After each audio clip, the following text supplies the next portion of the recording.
नमस्कार दोस्तों, BR07 news channel में आप सभी का स्वागत है। तो दोस्तों, जगी उम्मीद लीची के बाद अब दरभंगा से होगी मिथिला के माछ, मखाना व पान की उड़ान। जी हां दोस्तों, दरभंगा एयरपोर्ट से यात्री विमान सेवा शुरू होने के बाद अब कार्गो विमान सेवा की मांग तेज हो गई है। मई में एयरपोर्ट से मुंबई के लिए 16,225 किलोग्राम लीची की खेप यात्री विमान के लगेज बॉक्स में भेजी भी गई थी। और इसके बाद अब जो है सो ये मिथिलांचल वासियों के लिए काफी खुशी की बात है, यहाँ के किसानों के लिए, कि किसान यहाँ के प्रसिद्ध मछली, पान एवं मखाना को भी देश के अन्य महानगरों में भेजने की तैयारी में जुटे हुए हैं। साथ ही किसान यहाँ के उत्पादों को बेहतर बाजार देना चाह रहे हैं। तो दोस्तों, मिथिलांचल के मखाना की प्रसिद्धि पूरी दुनिया में है। मखाना के बाद पान एवं मछली को राष्ट्रीय स्तर पर बाजार उपलब्ध होने से यहाँ के किसानों की आर्थिक स्थिति में काफी सुधार हो सकेगी। और इसी बीच दरभंगा एयरपोर्ट पर स्पाइसजेट एवं इंडिगो की एंट्री के बाद अब कार्गो सेवा भी शुरू होने की संभावना है और किसानों में उम्मीद जगी है कि अब उनके उत्पाद कुछ ही घंटों में देश के कोने कोने में आसानी से पहुंच सकते हैं।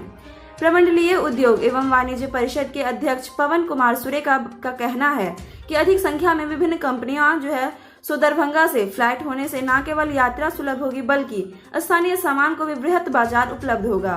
और अब तक यहाँ के मुख्य फसलों को बाहर भेजने में उनके खराब होने की संभावना रहती थी, मगर यहाँ के आम, पान आदि उत्पाद जो हैं वो जल्द खराब होने वाले उत्पादों में से एक है, जो कि अब कार्गो सेवा शुरू होने से इसका सीधा लाभ यहाँ के किसानों को मिल सकेगा।